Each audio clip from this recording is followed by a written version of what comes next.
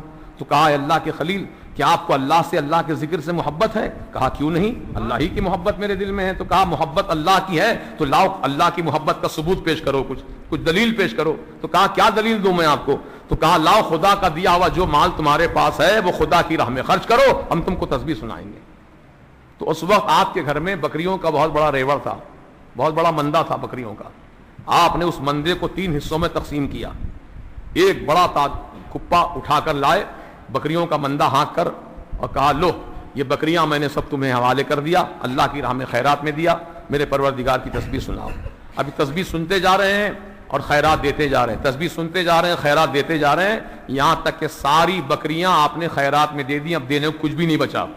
پھر بھی تمنا کرتے ہیں ایک بار اور سنا دو۔ کہتے ہیں آنے والے کہتے ہیں سائل کہ اللہ کی خلیل اب تو آپ نے گھر کی پوری دولت ہم کو دے دیا خیرات میں، اب تو کچھ بچا ہی نہیں دینے کے لیے، اب کیا خیرات کریں گے آپ، ہم کیسے سنائیں تسبیح آپ کو؟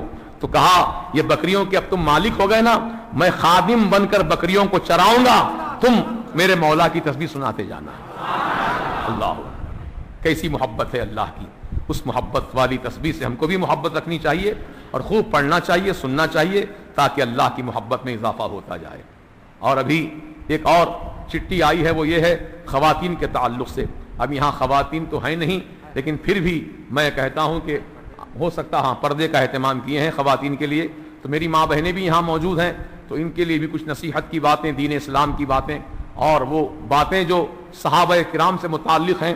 ایک واقعہ میں عرض کر دیتا ہوں۔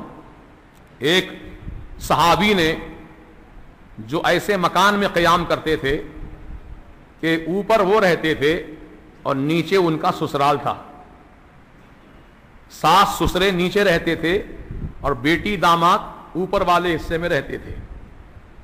وہ صحابی اپنی بیوی کو جاتے جاتے یہ حکم دے دیے کہ دیکھو جب تک میں تمہیں اجازت نہ دوں اس وقت تک تم اوپر سے نیچے نہیں اترنا۔ یہ کہہ کر وہ چلے گئے، بڑے لمبے سفر پہ چلے گئے، یہاں تک کہ اس عورت کے باپ کو بیماری لگ گئی۔ باپ پریشان ہے، اپنی بیٹی کو یاد کر رہے ہیں، وہ باپ نیچے ہے، بیٹی اوپر ہے چھت پر۔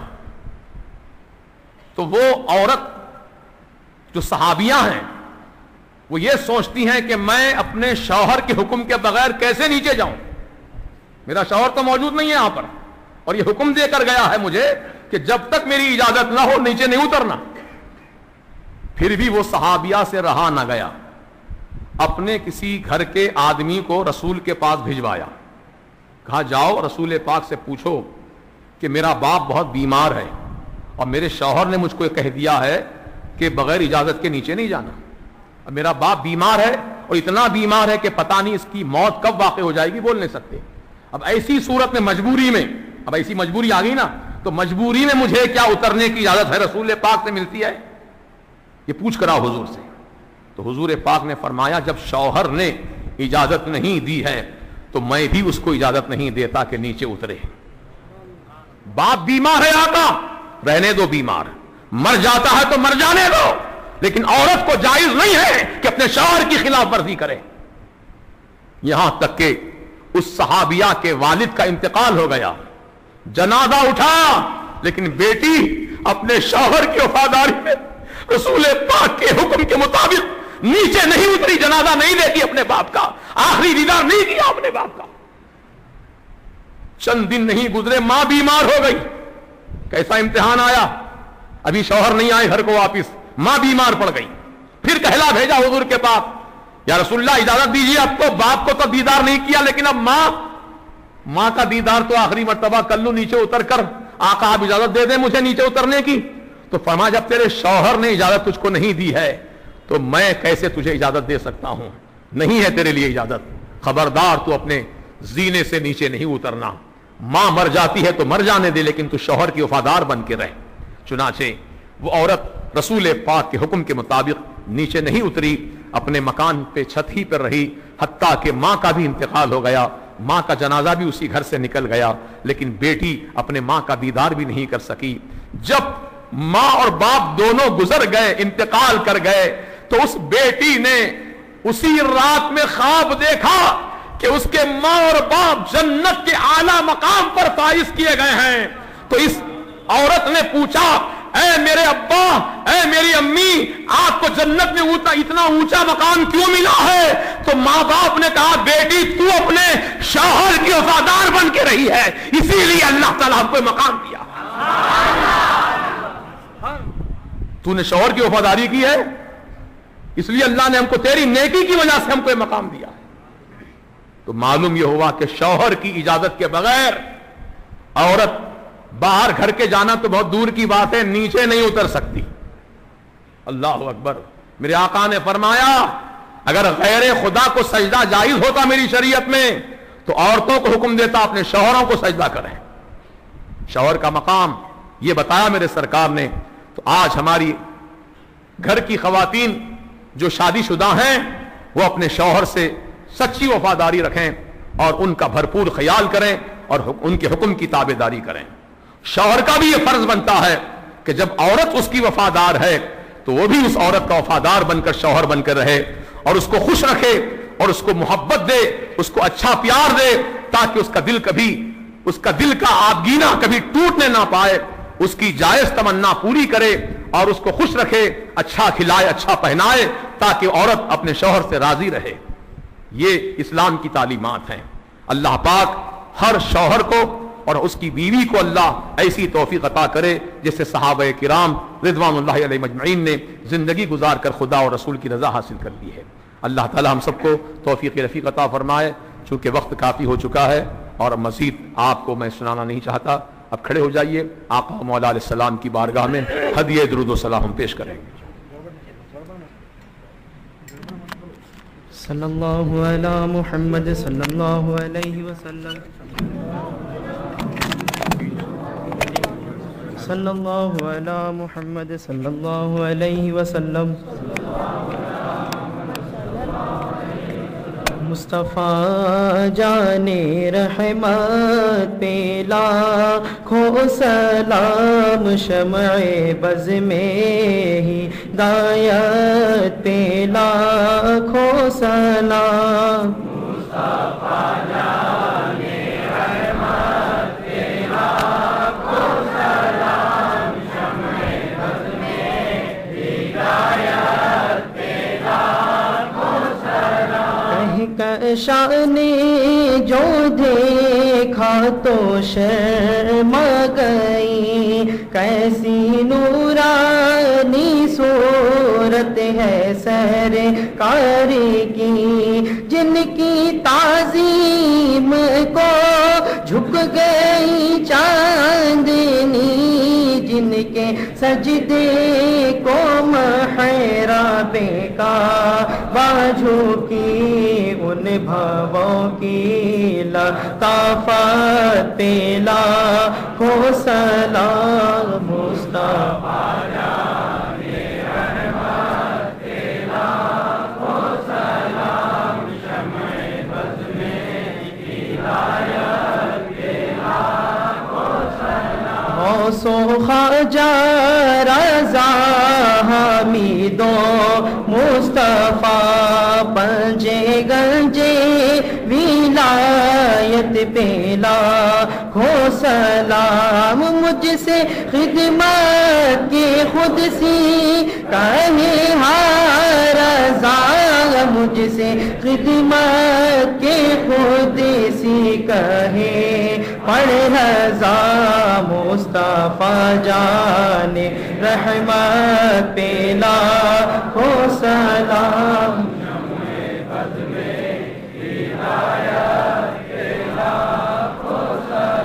یہ مجھے تیرے در کا حد نہ گدا، لیکے کاسا فقیروں کی صف میں کھڑا، تڑپ کر مچل کر دے رہا ہے صدا، سیدی مرشدی مصطفیٰ رضا، ان کی نورانی صورت پہ لا سلام مصطفیٰ جانے رحمت تیرا ہو سلام شمع بز میں ہدایت تیرا ہو سلام الصلاة والسلام علیکہ رسول اللہ الصلاة والسلام علیکہ نبی اللہ الصلاة والسلام علیکہ حبیب اللہ وعلى آلك وأصحابك وأزواجك وذرياتك وشهداء محبتك وأولياء أمتك وأهل بيتك يا رسول اللہ یا الہی رحم فرما مصطفیٰ کے واسطے، یا رسول اللہ کرم کیجیے خدا کے واسطے، مشکلیں حل کر شہ مشکل کشا کے واسطے، کربلائیں رد شہید کربلا کے واسطے، سید سجاد کے صدقے میں ساجد رکھ ہمیں، علم حق دے باقر علم خدا کے واسطے۔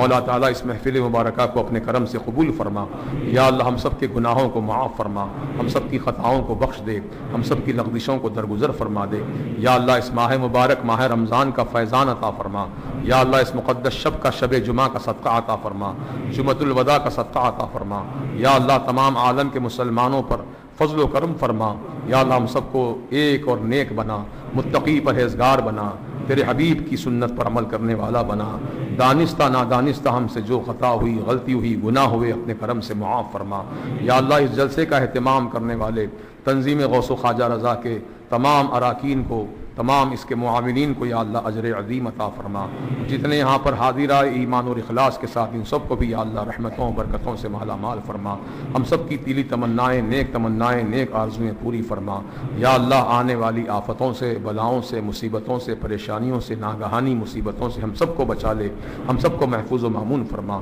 یا اللہ سب کو صحت و عافیت تندرستی عطا فرما، جن کے کاروبار میں نقصان ہو گیا ان کو فائدہ عطا فرما، جن کے کاروبار چل رہے ہیں ان کے کاروبار میں مزید برکت عطا فرما، یا اللہ پاک جو طالب علم ہیں ان کو امتحانوں میں کامیابی عطا فرما، یا اللہ جو لڑکیاں شادی کے لائق ہو چکی پروردگار ان کے اچھے گھرانوں میں صحیح العقیدہ مسلمانوں سے ان کے رشتے منسلک فرما کر یا اللہ ان کی شادیوں کا غیب سے انتظام فرما دے، مولا تعالیٰ تمام مسلمانوں کی جان مال عزت آبرو کی حفاظت فرما، صلی اللہ تعالیٰ علی خیر خلقہ سیدنا محمد وعلی آلہ واصحابہ وازواجہ وذریاتہ وشہداء محبتہ واولیاء امتہ اجمعین۔ الفاتحہ۔